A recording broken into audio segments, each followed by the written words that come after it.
These are the 7 levels of zombie viruses ranked. Level 1, dumb viruses. This one's sitting at the bottom because it's the OG zombie plague, the kind that moves like your grandma on Thanksgiving, and honestly, if you can't outrun a corpse doing 2 miles per hour, natural selection is just going to be doing its job. We're talking about the Solanum virus from World War Z, or the radiation virus from Night of the Living Dead that makes the zombies stumble around like they're perpetually lost in a grocery store parking lot. Here's the thing though, slow doesn't mean harmless, it means predictable.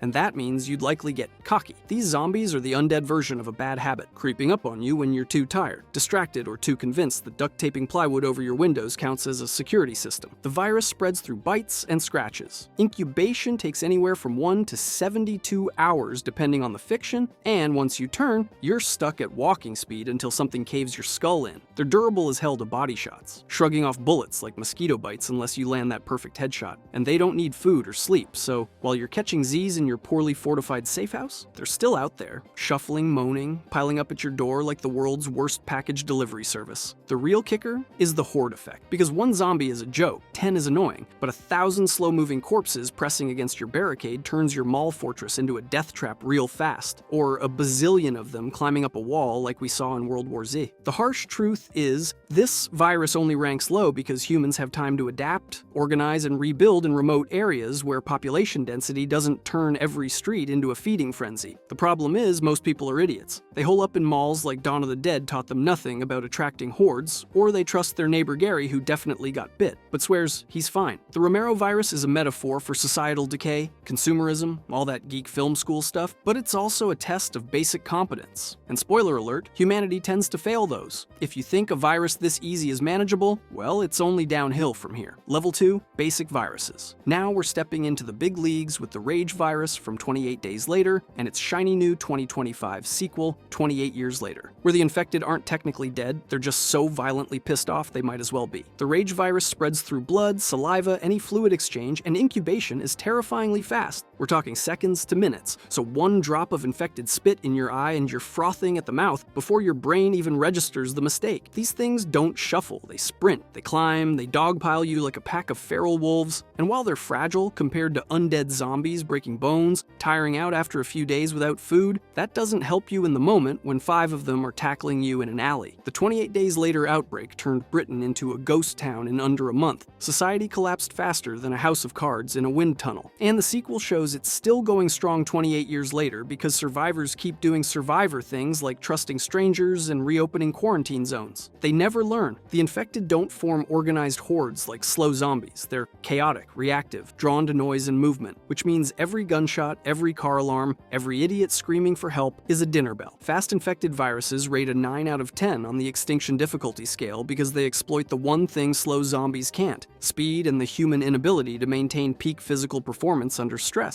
This virus thrives in dense populations, turning cities into death traps within days. And the psychological toll of watching someone turn in seconds, of knowing 1 mistake ends you instantly, that breaks people faster than the virus itself. Military doctrine suggests lures and containment over direct confrontation. But let's be real, most civilians don't have military training. They have Netflix survival tips and a butter knife. And just when you think fast zombies are the peak of nightmare fuel, ask yourself this: what's worse than something that chases you? Something that waits? Something that drifts through the air while you sleep? Something you breathe? Level 3, mid-viruses. Welcome to the middle tier of terror, where the infection isn't just a virus. It's a parasitic fungus straight out of The Last of Us, and if you thought getting bitten was bad, wait until you hear about inhaling spores that colonize your brain and turn you into a walking mushroom farm. The cordyceps virus is inspired by real fungi that hijack ant brains, forcing them to climb to optimal spreading heights before bursting out in a grotesque display of evolutionary efficiency. And the 2025 TV adaptation leans hard into the science, showing spores, tendrils, and mutations that evolve from runners to clickers to bloaters, each stage more armored and horrifying than the last. And trust me, a gas mask is not saving you from this thing. Not even close. The fungal infection spreads through bites and airborne spores, meaning enclosed spaces like subways, buildings, or bunkers become death traps. The second spores drift in, and you're not just fighting zombies. You're fighting an environmental hazard that lingers in the air like the world's worst air freshener. Incubation takes hours to days depending on exposure, and once it takes hold, the fungus grows through your brain, erupting from your skull in gruesome tendrils, using your body as a vessel to spread more spores while your still vaguely conscious in the early stages, which is psychological torture on top of physical horror. The infected evolve in stages. Runners are fresh, fast, and aggressive like rage zombies. Clickers are blind but hunt via echolocation, clicking their fungal faces like a nightmare dolphin. Bloaters are tanks, covered in fungal armor that shrugs off bullets, throwing spore bombs that infect entire rooms. The game and show nail the claustrophobic dread of knowing every breath in the wrong place could be your last. Here's what keeps scientists awake. Remember those slow level 1 zombies you could outrun? Imagine them with fungal spores. You escape the horde, lock yourself in a room, catch your breath, and you just inhaled your death sentence. Keep that image in your head because level 7 makes it look like a mercy killing. The blunt truth is, this virus sits at medium-high difficulty because it combines biological and environmental threats, forcing you to manage resources like gas masks, filters, and avoiding entire regions marked as spore zones. Climate change is the real villain here, because rising global temperatures could theoretically allow fungi like cordyceps to adapt to human body temperatures, a biological barrier that currently protects us but might not forever, as real scientists grimly noted when the show dropped. Survival means staying mobile, avoiding cities where spores accumulate, and never ever trusting that abandoned building is safe just because you don't see infected. The fungal virus is a slow burn apocalypse, taking years to fully collapse society rather than weeks, which gives humanity time to adapt, form factions, and inevitably screw it up by fighting each other over resources instead of the actual fungus zombies. Now here's where it gets personal. Every virus so far,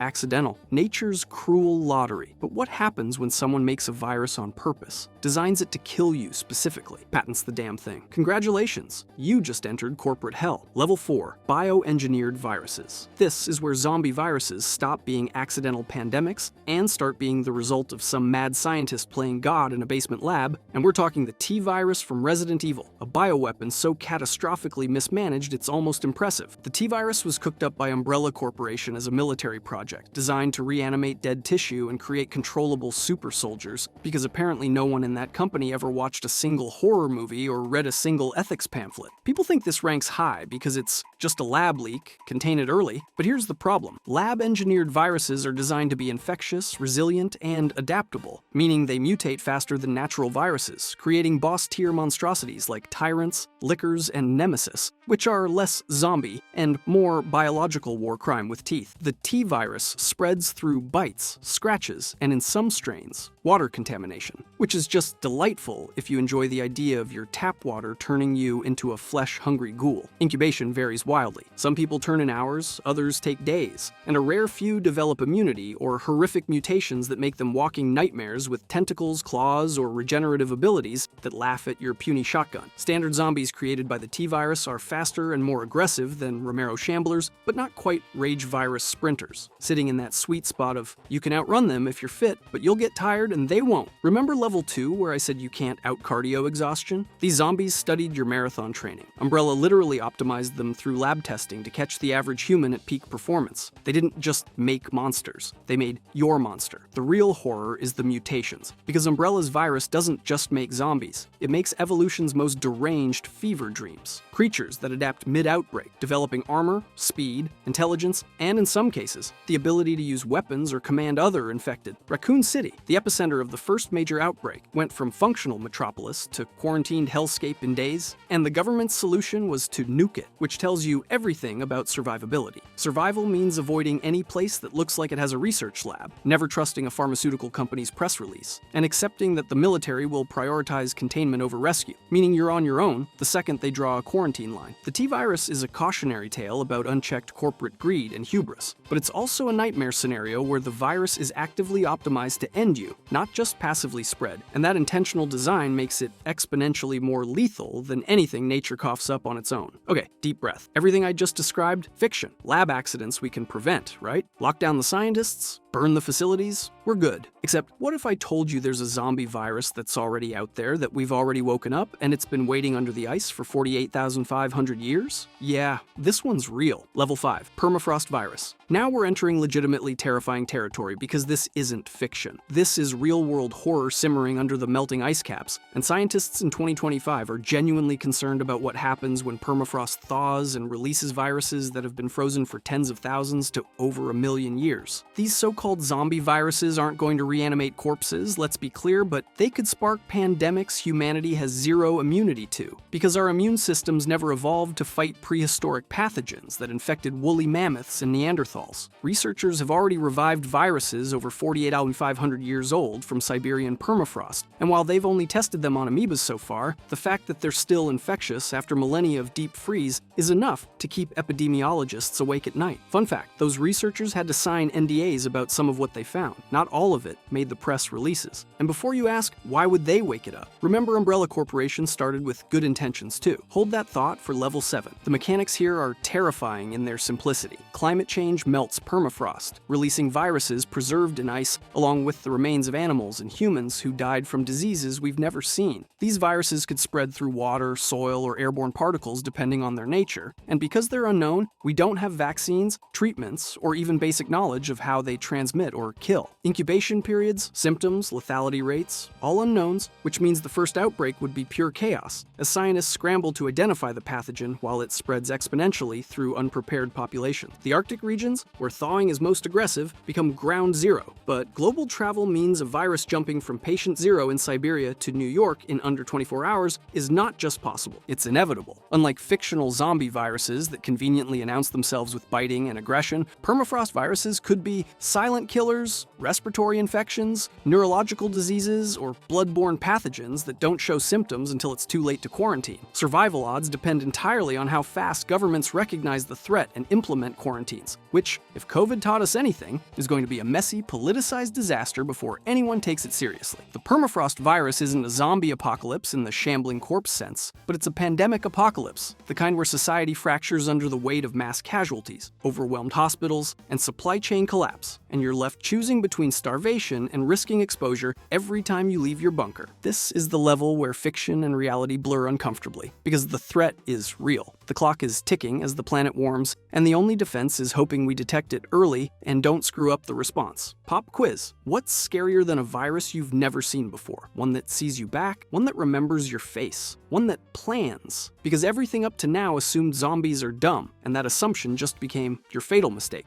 Level 6. Intelligent virus. This is where zombie viruses graduate from mindless infection to active malice, because mutated intelligent variants like the alpha zombies in Army of the Dead or the cranks in Maze Runner aren't just trying to bite you. They're strategizing, coordinating, and in some cases, leading entire hordes like undead generals. These viruses represent the evolutionary nightmare scenario where the infection doesn't just preserve some brain function, it enhances it, creating zombies that can plan ambushes, use tools, communicate with grunts or gestures, and worst of all, adapt their tactics based on what you do. The mutated intelligent virus spreads like standard infections, bites, and fluids. But the real terror is what happens post-infection, because not every victim becomes a mindless drone. Alphas in Army of the Dead are fast, strong, and capable of reproducing, creating a zombie hierarchy where shamblers follow the alpha's lead, turning random hordes into organized armies. Cranks in Maze Runner go through stages, from flares showing early aggression to gone, fully consumed by madness, and the in-between stages are where intelligence lingers, making them unpredictable and dangerous in ways a shambler never could be. Remember level 1, where I joked about neighbor Gary swearing he's fine after getting bit? At this level, Gary is fine, he's lucid, he's helpful, he offers to take the first watch, and then he opens the door for his friends at 3 a.m. You can't quarantine someone who can lie. These zombies don't just react to noise, they set traps, fake injuries to lure in rescuers, and remember locations, meaning your safe house isn't safe if they've seen you enter it. The 2025 film Crossed takes this further with sadistic infected who retain full intelligence but lose all empathy, turning them into creative torturers who hunt for sport, not hunger, which is somehow worse than being eaten. You can't outsmart something that learns from your tactics. You can't predict something that adapts. And you definitely can't sleep soundly knowing the horde at your door is being led by a zombie tactician who studied your defenses. Survival against intelligent variants requires constant movement, never establishing patterns, and accepting that any group large enough to defend itself is also large enough to attract attention and get infiltrated by infected who play dead or act human until they're inside your walls. This is the level where psychological horror meets tactical nightmare, because the virus doesn't just take bodies, it weaponizes minds, and that tips the scales from humanity might survive to extinction event with a side of irony. Before we hit the final level, let me ask you something. Have you been calculating your survival odds this whole time? Running through your escape plan, your supplies, your cardio stats? Good. Now throw all of that away, because the last virus doesn't care about your plan. It doesn't care about your bunker. It doesn't even need you to make a mistake. It just needs you to breathe. Level 7. Airborne Apocalypse. This is it, the peak of zombie virus horror. The absolute worst-case scenario where the infection doesn't need bites, doesn't need fluids, doesn't even need you to make a mistake. It just needs you to breathe. Airborne zombie viruses like the theoretical spore variants in The Last of Us Season 2 trailers or the speculated airborne mutation in The Walking Dead represent the end of the line for humanity. Because once a virus achieves airborne transmission, containment becomes impossible, quarantine becomes theater, and your survival depends entirely on whether you're lucky enough to be naturally immune, which statistically, you're not. People think gas masks and bunkers solve this, but airborne viruses are insidious. They linger in ventilation systems, drift through cracks, and persist in environments for hours or days, meaning every breath outside a hermetically sealed suit is Russian roulette with a pathogen that wants to turn you into a walking corpse. The mechanics are apocalyptic in scale. Airborne transmission means exponential spread beyond anything bites or fluids can achieve, because one infected person in a crowded subway isn't patient zero for a dozen contacts. They're patient zero for hundreds or thousands depending on air circulation. Incubation could be minutes to hours, fast enough that by the time symptoms appear, entire cities are already infected. And the panic that follows, people fleeing, airports overwhelmed, borders ignored, that accelerates spread faster than any quarantine can stop. This virus doesn't discriminate, doesn't care if you're fit, armed, or prepared. It infects everyone who breathes, and the only survivors are those isolated before outbreak, immune by genetic lottery, or so remote they never encounter another human. Models suggest without aggressive military intervention involving scorched earth tactics, an airborne zombie virus could reduce global population to under 300 survivors within 100 days, because humans are social, mobile, and terrible at self-isolating even when extinction is on the line. Remember level 1? I said slow zombies only rank low because humans have time to adapt. Here's your time to adapt to airborne transmission. 90 minutes. That's how long epidemiologists estimate between first infection in a major city and containment becoming mathematically impossible. You know what you can accomplish in 90 minutes? Not enough. Survival strategies collapse into absurdity. Bunkers run out of air filters. Immunity is a genetic crapshoot, and even if you survive the initial outbreak, you're inheriting a planet where 99.9% of humanity is dead or infected, meaning rebuilding is a multi-generational project assuming you don't get picked off by the remaining hordes or starve first. The airborne apocalypse is the zombie virus genre's final boss, the scenario where every survival guide ends with pray, because no amount of cardio, firepower, or bunker supplies can outrun a virus that travels on the wind. It's the ultimate reminder that nature, or in fiction's case, a really pissed off screenwriter, always has one more trick to wipe the board clean. If you enjoyed this video, click on the subscribe button,